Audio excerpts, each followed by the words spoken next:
What the fuck is up, guys? Today we are going to delve into the world of Hexen Beyond Heretic. As many of you might have guessed, this is a sequel to the PC game known as Heretic, which actually wasn't very popular, but I have played it and beat it before. And this game plays quite a bit differently. First difference is you actually get to choose your class, each one with different stats. Now, from what I've seen on YouTube, everyone and their mother likes to play the fighter, and nah, it's not my cup of tea. I am going to play the Cleric. I am the Pope. I am the Pope. Do as I say, bitch. Okay, first order of business, you'll notice that I am using mouse look. You're not really supposed to play this game with it, but I do use it because that's the sort of engine I'm used to. So if you don't like it, fuck yourself. I don't care. This is how I play. I also have a crosshair that I use. I do give a trade-off though. In exchange for using mouse look, I turn auto aim off. As you can see, no. Auto aim, never. So I do this fairly. So this means I can't just look anywhere I want. I actually have to aim properly. This might be bad for my mana later, but we shall see. As far as the three classes go, the Cleric is well balanced in all stats. Only 2 armor, but he can survive fairly well. He has a mix of melee and ranged attacks, but mostly in short range. Just because of the nature of projectiles he uses. This is the most versatile class in the game as well. He can play any sort of strategy he wants very well.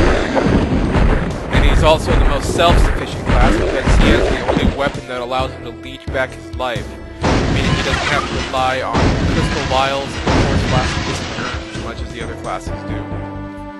Oh, fletch it, cool. He also has the most useful fletch it, dropping it as a poison gas. So you can use it as to form choke points and narrow tunnels if you need to funnel enemies towards you, one by one. And you can kill quite a few with just one of them. I probably won't need the... Well, you know what, I'll just keep them out anyway, because I'm not going to be using the force blast for a while. His starting weapon is the worst of the 3, unfortunately. It does weaker damage than the fighter's fists, but it's the same range. Whereas the fighter's fist can kill net in 3 punches if you use the finisher, and the mage's wand, while it does really weak damage, it's fully ranged, it doesn't cost any damage. But no matter, I can use this weapon just for those who want to name it, it's called the Mace of Contrition.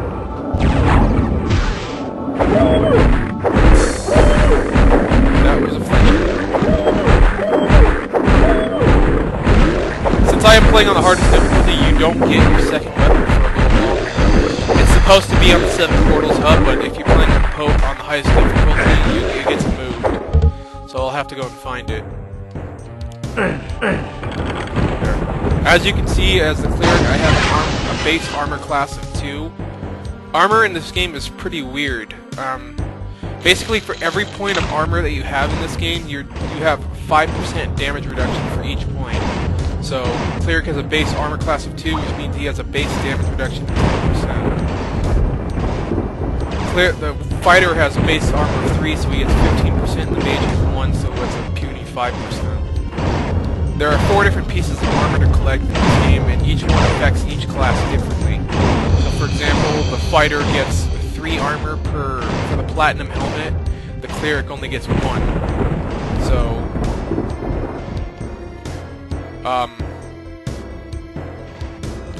what the fuck am I supposed to say? So just, yeah, unless you're finding multiple pieces differently, the kind of armor that you collect will affect you differently depending on how you play, depending on who you play. More accurate. But that's fine, I don't really rely on armor that much in this game because you don't see it very often. And it doesn't last very long either, you lose like chunks of it every time you get hit. The maximum armor class for the Cleric is 14 with all the armor, and then 18 if you use a dragon skin bracer, so he can have a maximum of 90% damage reduction. fighter can have a maximum of 20 armor or makes him completely immune to attacks as long as his armor's at 20. And the mage has a maximum of 12 armor and 16 base armor. In fact, there's an armor piece up here, platinum helmet. Notice and see how this is the worst piece for the cleric, only raises it to 1. I'll probably lose it after I get it once. But like I said, I pick up armor as I see it, and I don't really bother trying to save it, because it doesn't really matter, not with the cleric at least. The fighter has enough base armor class to survive on that, and the mage shouldn't be thick in combat anyway, so it really doesn't matter to me. Its armor is way more useful than the Heretic. Come on, bastards.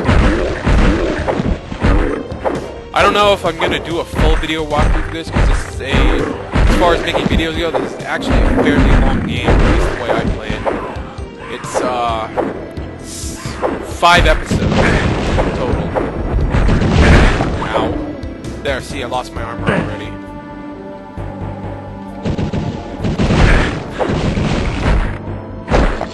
Okay. Now, let's get the silver key. Cool note here, that bell actually opens up the way to the exit. If you're playing the mage, you can use your wand to shoot the bell from outside the tower, and not even have to go inside. But as the fighter and cleric, you have to grab a key, which is what I was going to do, even if I was playing the mage. That's just the way I roll. There it is. Careful with the mushrooms here. You'll notice this game plays a lot like Doom and Doom 2. Well, that's because it's made from the same developers, ID Software. They also made Hexen, so you can see that this game has a lot of similarities, but at the same time it has a lot of differences, such as an inventory system. This game plays less like a first-person shooter and more like an RPG, even though you don't gain levels. But that's fine. I will beat the game as a level 1 cleric. A level 1 dungeon master. Oh, shit.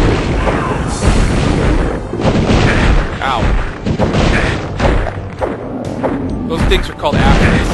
The guys with bases are called ettins. Afrits aren't really a threat, they're just annoying. The ettins can cause some damage if they pin you in a corner or something. So I'm going to try not to let that happen. I think I'm pretty much done with this level. I know there's another crystal vial here. So let me... Oh wait. Yeah. Cool. I got 4 quartz flasks. Alright, I'm leaving. That's it for this level, guys. Next will be the 7 Portals hub. See you guys later.